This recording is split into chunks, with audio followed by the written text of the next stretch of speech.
I guess just before we do some things, I thought it would be useful just to put together a bit of context between New Zealand and Canada.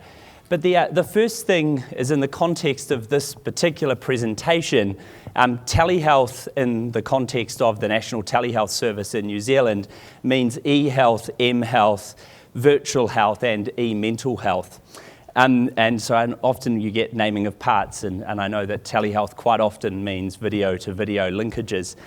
Homecare Medical is a really bad name for our organisation, and it's because we used a shell of an organisation to create the social enterprise we are today. So we are not a home care organisation. So just a little bit about where New Zealand and Canada are relative to the map. So obviously we have Canada down here and New Zealand up the top. Just in terms of population size relative to the Canadian provinces, we're sort of between British Columbia and Alberta, so that just helps, I guess, just to think about the kind of populations and things that we have. We have Starbucks in New Zealand. From what I've seen here, you guys have Tim Hortons. We share the same sovereign. We put our petrol stations here, and I was interested about the fact that you seem to stick yours in the middle of the ocean. And I know you're close to Elon Musk and disruption and things in the world, but I'm still interested about this, or whether it's just climate change. In terms of our population growth, both countries, I found this quite interesting. You know, since 1965, both countries have enjoyed kind of similar levels of population growth and various things at inverse periods. And if you looked yesterday on our two major newspapers and typed in health, these were the headlines that were being found, and these were the things. So both countries have similar issues around how do we service the demand for mental health that we're seeing at the moment. And look, interestingly enough, as we're globally, both Canada and New Zealand are around similar points in international smartphone penetration. I found it interesting. Recently, we had a power cut and my phone went flat. So I played a game of could I find the 23 items still in my house that my iPhone had replaced. And I couldn't find a compass nor a map book. Whereas both of those things, you know, I used to have a map book in my glove box of my car only 3 years ago, and it no longer is there. And I think if we think about the 10 most influential technologies, this is the list that MIT issued about this time last year of the 10 most influential technologies in 2017. We're starting to see some of these things. And it's interesting the degree to which healthcare plays in this list of 10 items.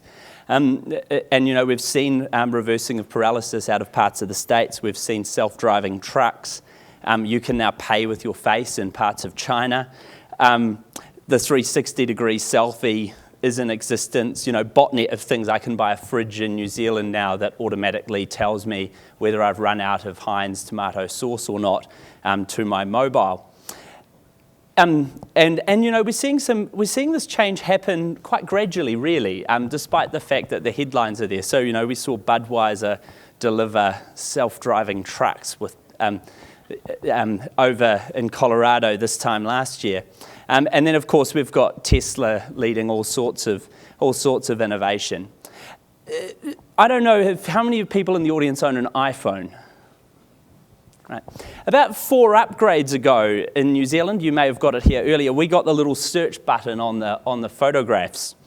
And that meant that you can type in things and it reads your photographs. And so this is using image reading, it's using cognitive intelligence to do this. And it just appeared 1 upgrade. You didn't get a special download headline to say this was now in your pocket. A great party trick. I've trained my iPhone to identify me as a good-looking guy. So if you type good-looking guy in my iPhone, it's a great party trick. If you need help training your iPhone to recognize you as a good-looking person, come and see me during the break. I'm very happy to offer it for you. But really for me, this was quite interesting because it was sort of just an incremental change.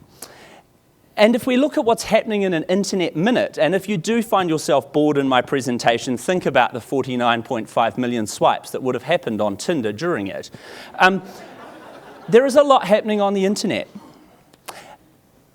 What's really interesting, though, is how that relates to healthcare.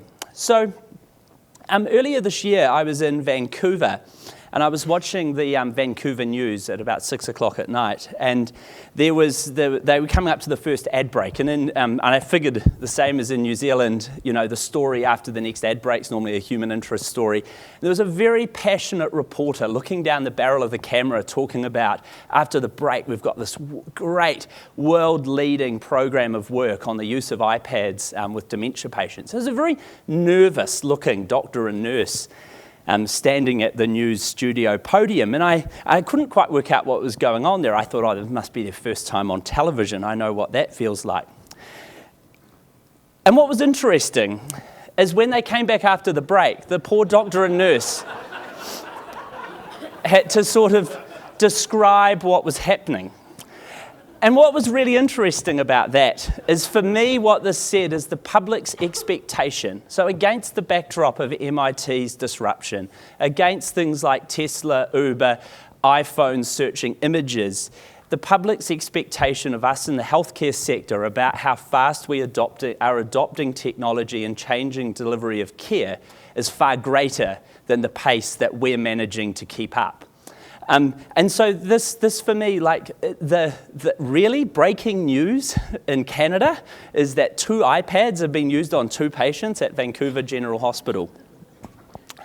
And so I think that for us, really we need to start thinking about e-health and digital health. It's always been there. E's always been in health, I think if we start seeing digital health, virtual health as a parallel part of our health system, in the coming decades, we're going to spend billions of dollars, probably that is spent globally now, trying to integrate secondary, primary, tertiary, and community care. And really, this advent of virtual healthcare and this digitization of healthcare systems is an opportunity for us to strengthen the systems and the existing systems and really drive quite demonstrable change. So in terms of New Zealand and coming down to a little bit about our journey, and by no means are we getting this perfectly right. There is lots of learnings and things along the way, but I'll share with you a little bit about our story. So prior to 2015, what we had in the health sector is we had a number of helplines.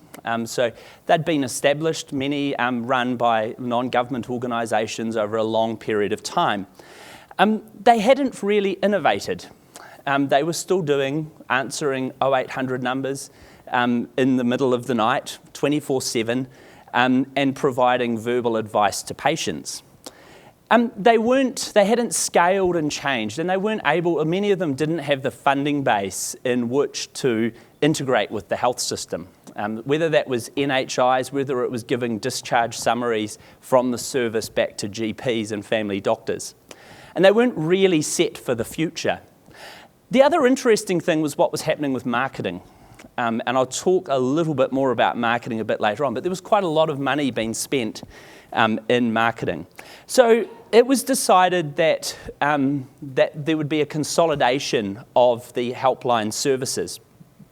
And from that consolidation and the drive of consolidation was really about how do we create the helplines of the future, and how do we use those to create a digital health movement and sort of a demonstrable change and exponential increase in the use of virtual healthcare in New Zealand. So the organisation that I now have the privilege of being the Chief Executive Officer of was formed to respond to this government opportunity. And the name of the organisation is Homecare Medical. Our ambition, we don't have a vision and a mission because those things are old and stuffy, and every health organisation has one, so we have an ambition. And our ambition is to virtually support Kiwis, which is a colloquial term for New Zealand. To us, it means every single person in New Zealand at a point in time. And if you visit New Zealand at the border, you will be given information about our services, because we'd rather you called us first rather than turn up to an emergency department with something that we wouldn't normally see there. So our ambition is to virtually support Kiwis to stay well and connect them seamlessly with care when they need it. So we got to create a new organisation. There's just over 370 people in the organisation today.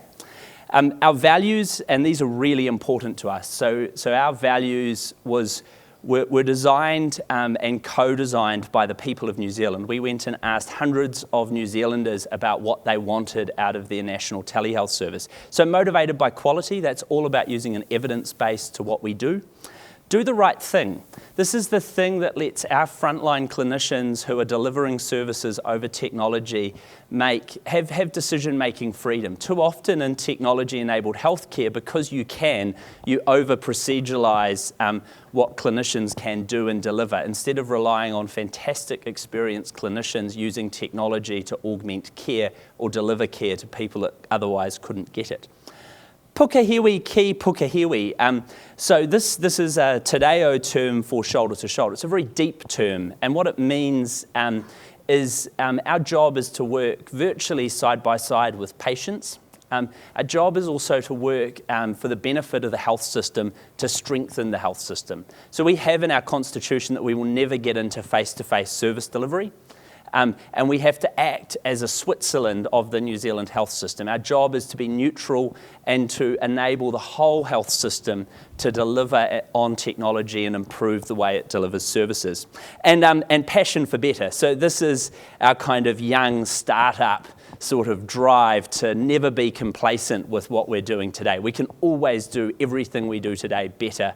And so we like to try and keep that. And that drives things like every 6 weeks, we do an entire upgrade of our software platform. So one of our frontline clinicians can put forward a system improvement and it will be in production within 6 weeks.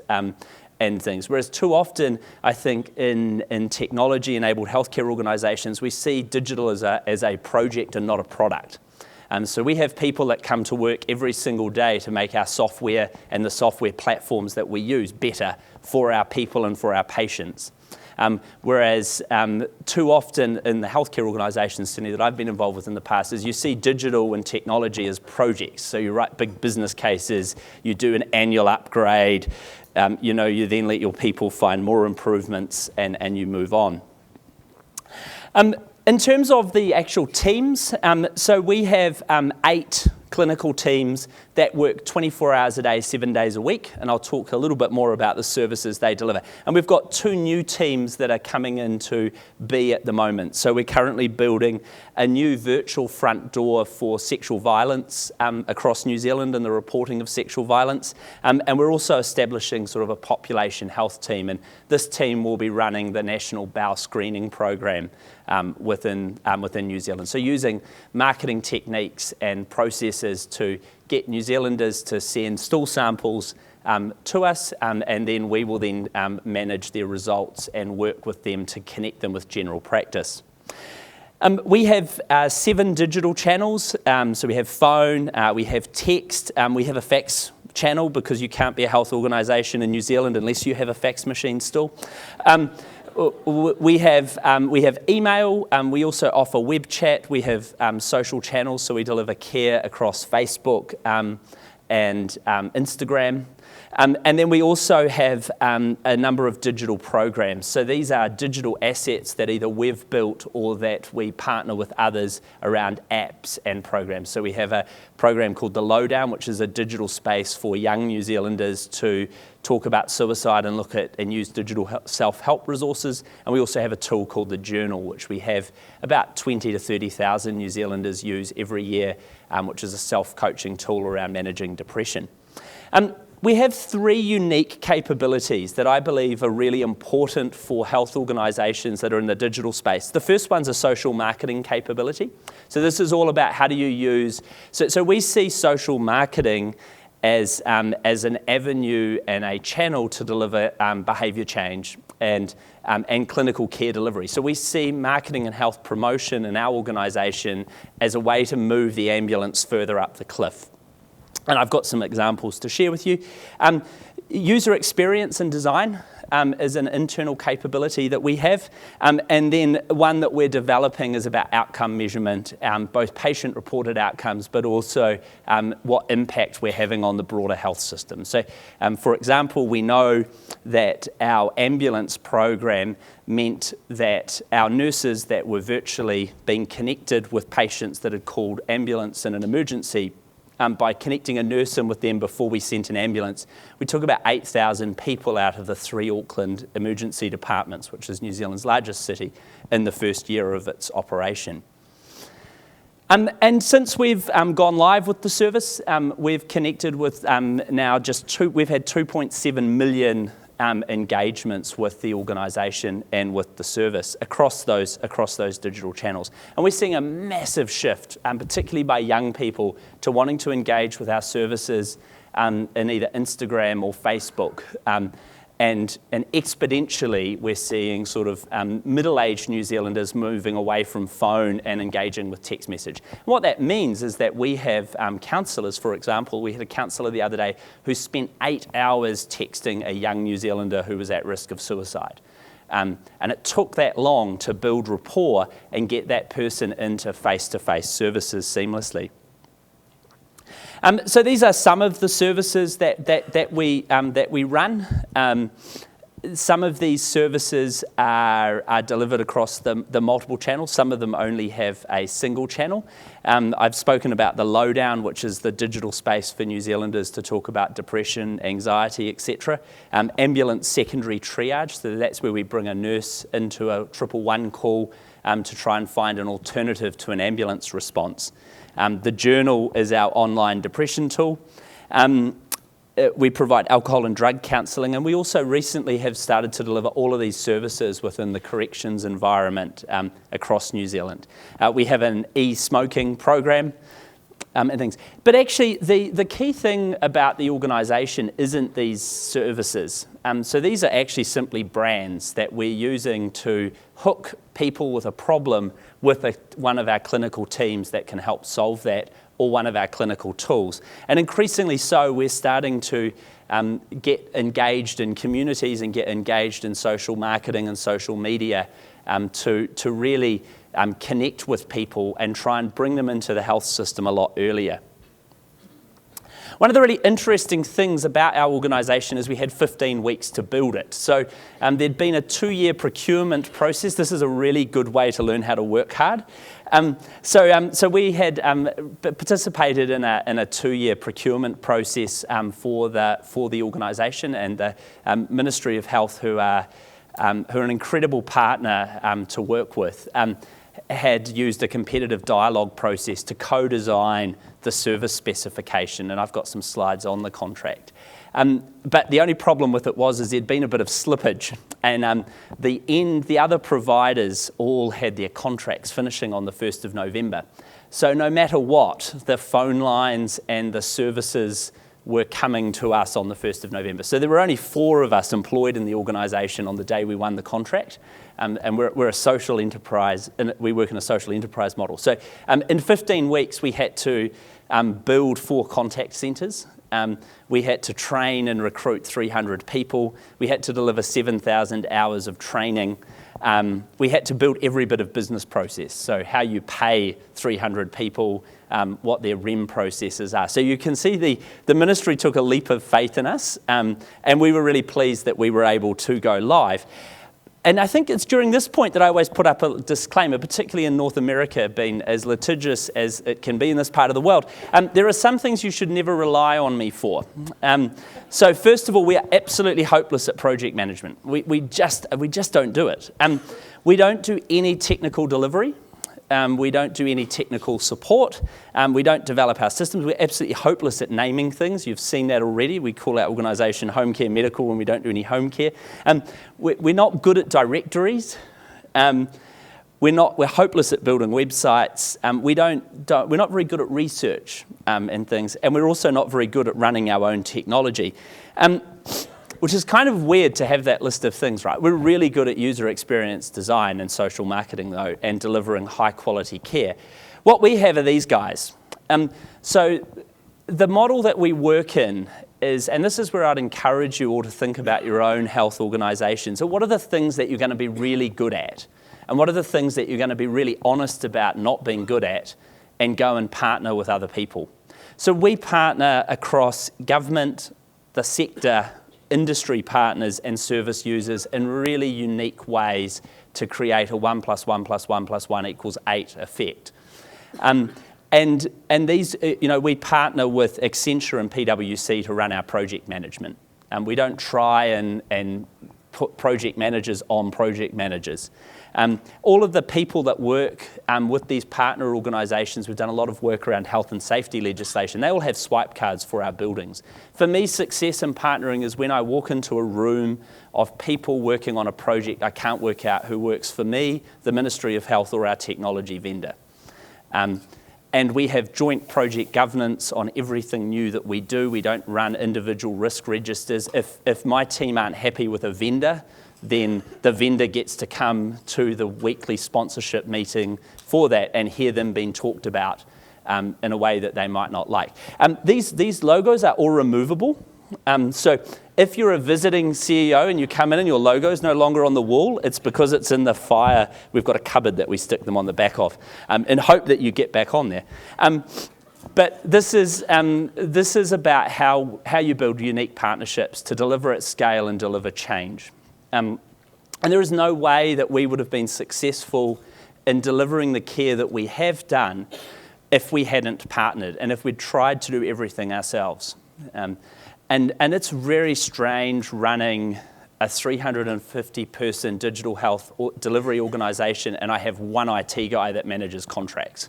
We don't employ IT people at all. We outsource every bit of our technology delivery and development is outsourced to the best people in New Zealand to do that. We have annual, our technology partners are required to bring us annual cost saves. So they have to come to us and say, this is how much money we're going to save you this year. These are the things we're going to do to help you innovate. And then we add the new stuff in on top of that. So we've put a really deep model around the commercial partnering with these people. And our sector partners, and these guys are absolutely vital. So we partner with these guys to help them do better at the work that they do, and they help us do better. So for example, we run a digital peer support program. So this is where we have people with lived mental health experience via text message, web chat, providing advice to other people who want advice, mental health advice from people with lived experience. Now, we could have gone out and employed those people. We've got everything we need to employ them. But actually, there was an organisation down the road that's really, really, really, really good at looking after those people and really good at training them.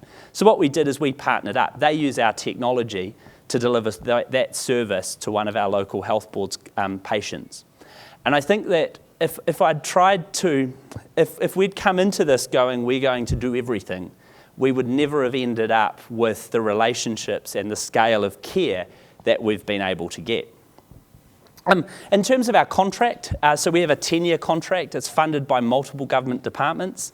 It's founded on some principles around innovation, engagement, 100% transparency around what we're doing. We operate on a no surprises basis, and the need for us as the provider to follow the same rules that the public service has to follow.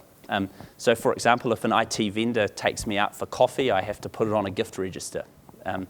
And things. So we have to follow the same rules. The contract says and makes us put in place very strong independent clinical governance over the organisation. It includes joint annual planning processes, and it has an ongoing board that looks at our strategy and where we're going, that contains both my board members and senior members of the various government agencies working very collaboratively side by side to determine the direction of the service. Because guess what? Technology's changing, but we needed a vehicle in which to deliver this disruption over 10 years. But if I'm still answering phones in Healthline with nurses in 10 years' time, then I have failed miserably as an organisation to deliver the value that I needed. But at the same time, if the ministry had decided to contract for 1 or 2 years, you wouldn't be able to build the organisations and the scales, and the incentives would have all been short-term thinking instead of long-term technology investments. So we're able to make long-term decisions at the moment around things like cognitive intelligence, AI, data and outcomes measurement that you just wouldn't be able to do if you were thinking in a short-term contracting environment. It's also got an innovation fund, so that's our experiment fund to fail on. But that innovation fund's delivered initiatives that we'd never have been able to sort of business case up in the first instance. There's also some really unique IP ownership arrangements for software providers in that contract. The contract's publicly available as well, so if you want to find that, you can go to the Ministry of Health's website in New Zealand. And what those IP ownership arrangements mean is that the health system, where it's helped build the IP, can continue to use it in the event of those software partners not being there, but it also protects the IP that software vendors bring to the table in the first instance. And also we have a requirement to share our capabilities for the health sector. So we build policy processes, we've got a large platform, and we're required to open that platform up to let other people deliver care on it. At the centre of everything we do are these four guys. So these were designed as part of interviewing the New Zealanders about what they wanted. And we had four personas. These were drawn by our clinical director's 5-year-old son. I paid him $5 and got the copyright. And these guys here, they have changing expectations every 2 years. We rewrite their expectations. So these are the people that keep us honest about whether we're innovating and keeping up with consumer expectations. They also underpin all of our service improvement. So if you're a frontline staff member and you want to, change the coffee in the lunchroom, you're going to have to write a very compelling sentence about how that will improve the health outcomes for our four people. Because I think too often in healthcare improvement, we reflect on how we make this a better organisation without drawing the direct link between the organisation and the end consumer. So we have a lot of fun with these guys as well. We name meeting rooms after them. We have dress-up costumes that represent them. We have pull-up banners. We've been known to take them to meetings with other government agencies and say, oh, look, we brought Tala in the room, and sort of talk to her halfway through the meeting about whether she thinks the conversation so far has helped her quit smoking. That was a fun day. But we really try and use these guys to anchor our conversations. Because really what our job is to do is to use technology and clinical care delivery where we do it to bring service users and bring them into access points of the health system and apply clinical triage, shared health information and care plans, specialist advice and services, and connect people seamlessly with that, while also ensuring that we inform their family doctor about what we've done for that patient after hours. And so this is sort of our underpinning model. So our job is to facilitate this process across New Zealand about 2,500 times a day. Key to success, I believe, is having a high-performing workforce. So we ensure that we employ clinicians that are at the top of their game. I think too often helpline environments and digital health environments have been seen as a place for clinicians to retire to, or to maybe they don't have the energy for face-to-face care anymore. And so one of the things that we're really, really strong on is making sure that we have great clinicians that are at the top of their clinical scope. And in order to keep them interested, we have to provide them with monthly e-learning on emerging evidence. We give them supervision from some of New Zealand's sort of leading clinicians and thought leaders. We've worked really hard. Each team has a medical director who's someone that's highly regarded and respected in the clinical community. And so those people attract people into the organisation. So we kind of have a bit of a startup meets traditional healthcare organisation culture. We're really pleased, and we use Gallup to assess our culture. We look at our culture every 100 days. And consistently, we're in the top 10% of health workplaces globally for organisational culture. And really, the way that we see health working is, we call this the funnel. And so what we see is, how do we have public information and campaigns that are seamlessly connected to personalised and automated advice? So e-therapies, symptom checkers, programs. And if people are in those programs and need support, how do we connect them up with online interaction? So how do we enable them to perhaps chat to a clinician because they need more clarity, or they need more advice, or perhaps they've put something in their symptom checker that means that they need to be connected seamlessly with an ambulance relatively quickly. So how do we then bring people into that? And then how do we bring people into personal interactions? Now, obviously, we want consumers to be able to jump through bits of the funnel if need be. And then how do we then seamlessly take those people through to face-to-face services when needed, always connecting back to the patient's healthcare home? And we think that this is the way that we'll deliver sustainable healthcare systems of the future. Now, our funding model with the Ministry of Health requires us to move 5% of contacts every year to be automated. So that's an innovation tension that we have in our contracting model. So the ministry has to work with us to enable us to have the freedom to make that move, otherwise we become financially unsustainable. But if we don't innovate and keep up to date, then we're not able to be financially sustainable. So it creates a great tension around innovation. It doesn't mean that they can't fund us to have more patients come in the front of the funnel, but what it does is it means the base underlying funding model has got baked into it a need for an innovation DNA. And this has been this is working very, very well. And I'll show you just a little video of our online depression tool. So what used to happen is we used to go out to the population and say, if you've got depression, call us on the 0800 depression helpline. And we used to get thousands of calls a week. And we also had an old e-therapy tool. So what we've done is we've redesigned that tool. So we have television advertising, we have social media advertising, we have a tool, which you'll see in a second. People then can do PHQ-9s and different assessments inside that tool. That alerts through to a clinician. If there's, say, for an example, a bad PHQ-9 result that needs clarification, one of my team members can start web chatting within the tool. And at any time, a consumer can push talk to a counsellor, and that will bring up on that counsellor's screen the things that they were doing in that tool when they pushed that button. We can then also seamlessly refer to face-to-face counselling services throughout the country. So hopefully this will work.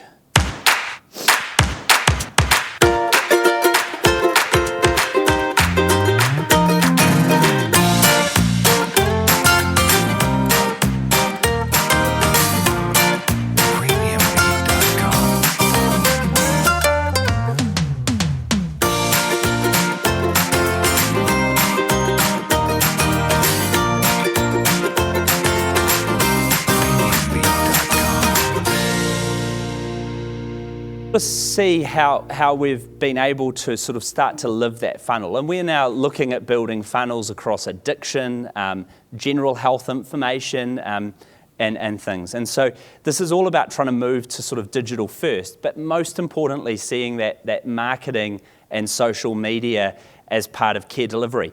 This here's our digital response centre. So this is a team of people that we've pulled together to respond to health need in a very different way. So we went out and recruited a whole pile of people that have never worked in the health sector.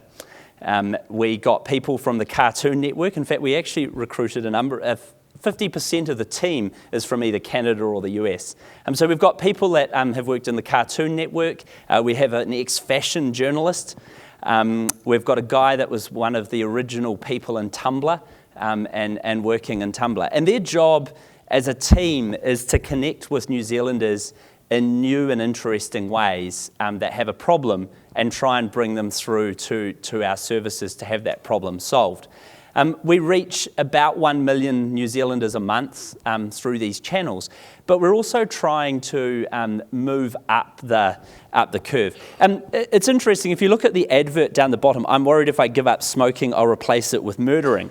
When I started to have this, take this on, I met with the Deputy Chief Executive of the airline in New Zealand, and he said to me, Andrew, if you're doing this well and properly, once a week you will be mortified by what your social media team have done, and you will be really uncomfortable. And that's a good thing. And so anyway, we put in place a rule that said, if the team's doing any social media posts, they must have sign-off from the clinical director of the service. So i.e. they must have clinical agreement and sign-off. And the service manager for the service that's going to get the volume or have to respond to it must know. I I went home one night and I was looking through my social media feed and I saw that Quitline was suddenly talking about murdering. And it made me incredibly uncomfortable, and I rang our director of comms and I said to her, "Oh my God, I've just seen this." And she said, "It's fantastic, isn't it?" And I went, "Oh, okay, well, this is my uncomfortable." She said, "Don't forget, the deputy CEO of the airline said that you would be uncomfortable, and this is probably the most uncomfortable you've been." And she said to me, it's fantastic because within an hour, it's gone viral and it's hit 250,000 people's screens and we've spent $7 so far. And so it made me realise that, in the health sector, we've become a little bit paternalistic around some of our thinking, and particularly some of our marketing. And all of a sudden, I would never have approved that to go up. I would also never have got it through, probably my Ministry of Health colleagues, to be agreed to. But it was really interesting around how we were able to use these very unique capabilities. So every single day, our team contact newsrooms. We've just done a big piece with newsrooms in the last 24 hours. Young New Zealanders are sitting exams at the moment, and so we've phoned journalists that are likely to run exam stories and just had a chat to them about, hey, your articles, do you know about anxiety in young people and exams? So our lead psychiatrist has prepared some notes for us to use. And so we're talking to journalists about how they can report exam differently so they can reduce anxiety in young people. And it all sort of comes into its own when you have a disaster. So 12 months ago to the day yesterday, New Zealand had a large earthquake down in Kaikoura.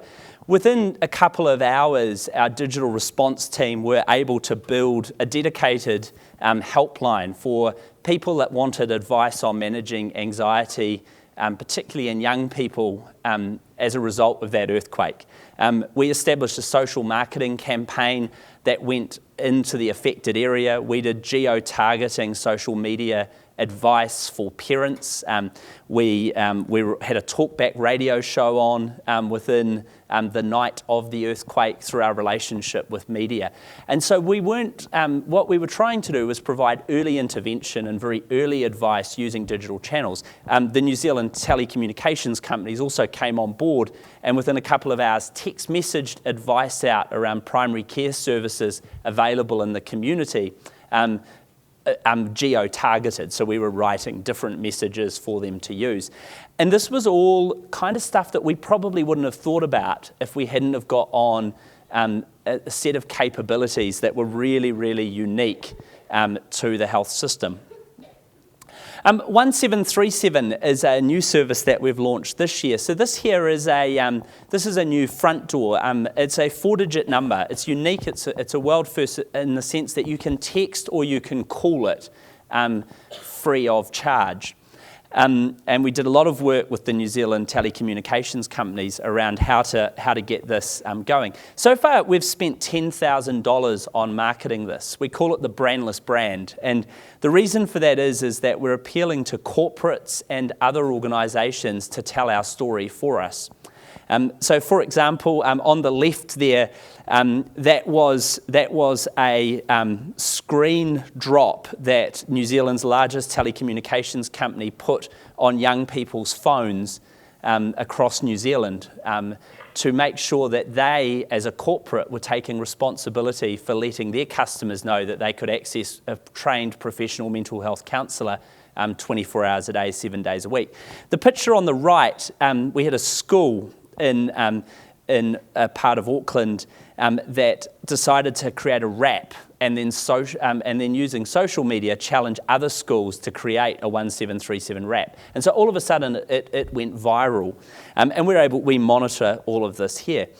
The really interesting thing about 1737 is that it's had very little marketing spend, but communities have gone and engaged with it and used it. So they've taken our digital assets that we create and they're applying them within their own communities and things. And I think this is one of the really important things about digital health services is we have to think national but act local.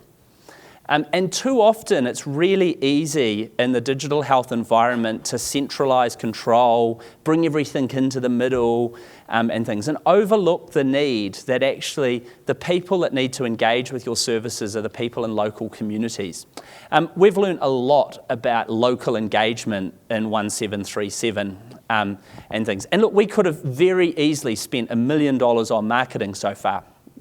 And done big controlled national things, as opposed to providing resources and assets that other people can take into their communities to affect change. The interesting thing on 1737 is 70% of callers have never engaged with a mental health service before. And the other thing that's really interesting for us about it is the biggest cohort of users are 17 to 24-year-olds. It's not a youth brand. We didn't create it as a youth brand.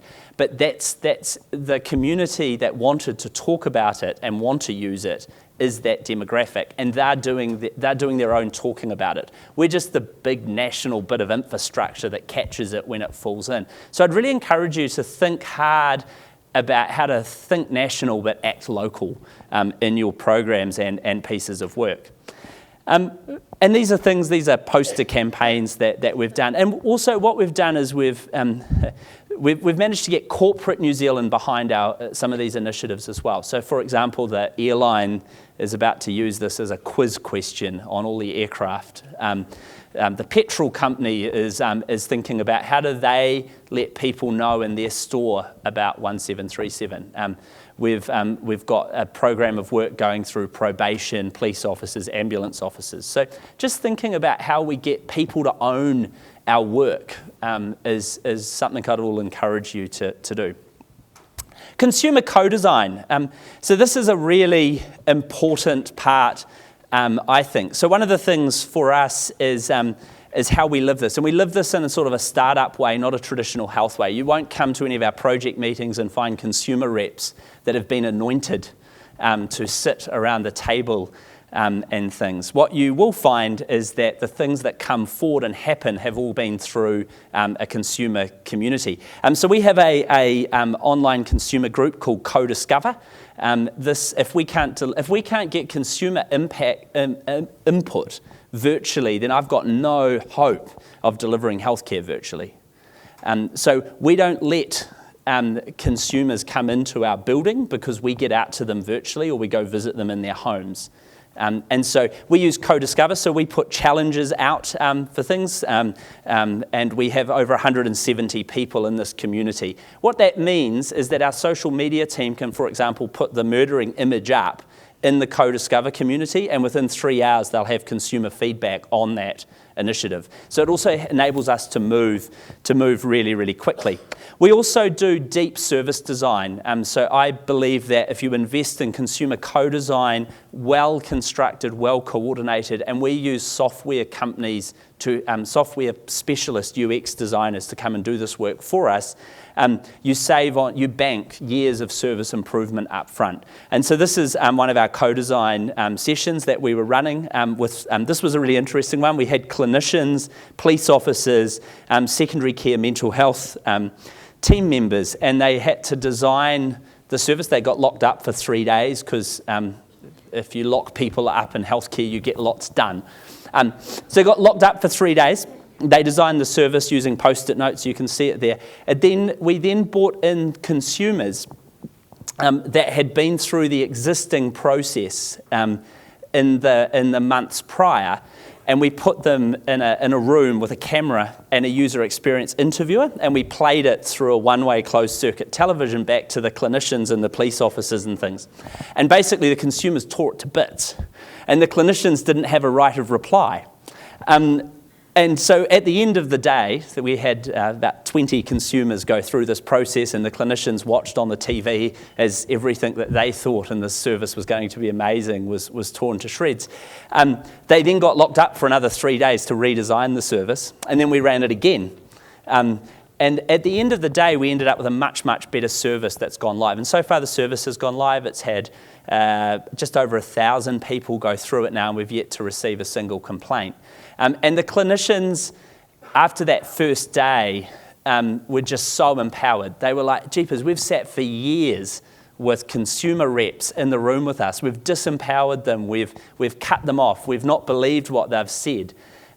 But when we'd designed something that we thought was amazing and watched it be torn to shreds, it was really empowering at the end of the day.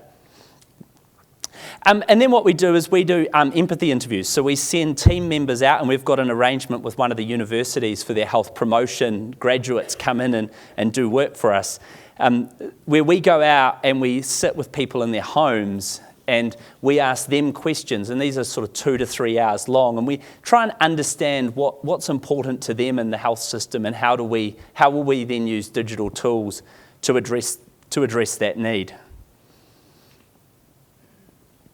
This is the earlier mental health response service that I just talked about in terms of the police service. So what this is the problem to solve is every week there are 1,000 New Zealanders calling 111 in psychological distress, and at the moment they get a police car most of the time. And so the problem to solve with that service that we did through co-design was how can we virtually get those people a crisis mental health nurse who may be able to then arrange a far more responsive, a far better health response to that person instead of a justice response in the first instance. And that service just went nationwide last week after being in sort of a pilot area for the last 4 months. And it's going very well. So 60% of the calls that are transferred out of the 111 police environment are now getting either a health response. They're no longer getting a justice response. They're either getting a health response or they're getting an ongoing digital health response. So they're getting, for example, enrolment in the journal or ongoing brief intervention counselling delivered over the phone. So where are we headed? This is our sort of chart of where we try and look at where we're going. So at the moment, our big focus is on digital self-service. And we have our annual plan, which you can download off the Ministry of Health website in New Zealand as well. So this is a plan that we put together by talking to all of our stakeholders, looking at policy direction and where we're headed.